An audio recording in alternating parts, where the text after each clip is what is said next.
Takshashila YouTube channel வாயிலாக இப்பொழுது நாம் பார்த்து கொண்டிருப்பது காசி யாத்திரை பற்றிய ஒரு பதிவு. காசி யாத்திரை செல்வதற்கு முன் நாம் காசி சொம்பு ஒன்றை வாங்க வேண்டும். பித்தளை சொம்பு. அந்த செம்பை வாங்கி கொண்டு வீட்டில் இருக்கும் தீர்த்தத்தை எடுத்துக்கொண்டு தனுஷ்கோடிக்கு செல்ல வேண்டும். அந்த தனுஷ்கோடி தீர்த்தக்கரையில் சமுத்திர தீர்த்தத்தை எடுத்துக்கொண்டு காசி விஸ்வநாதர் ஆலயம் சென்று காசி விஸ்வநாதருக்கு அபிஷேகம் செய்ய வேண்டும் தனுஷ்கோடி தீர்த்தத்தால்.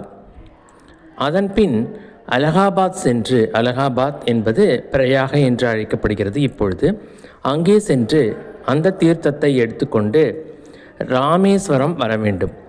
ராமநாத சுவாமிக்கு அந்த தீர்த்தத்தால் கங்கை நீரால் அபிஷேகம் செய்ய வேண்டும். அதன்பின் ராமேஸ்வரத்தில் கோடி தீர்த்தம் பெற்றுக்கொண்டு வீட்டிற்கு வர வேண்டும்.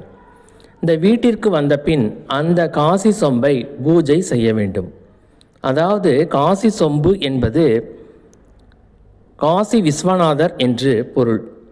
ஆகையால் நமது காசி சொம்பை பார்க்கும் பொழுதெல்லாம் நம்மளது காசி ராமேஸ்வரம் யாத்திரை பற்றிய நினைவுகள் நமது மனதில் எழும். அது நல்ல அதிர்வலைகளை உண்டாக்கும்.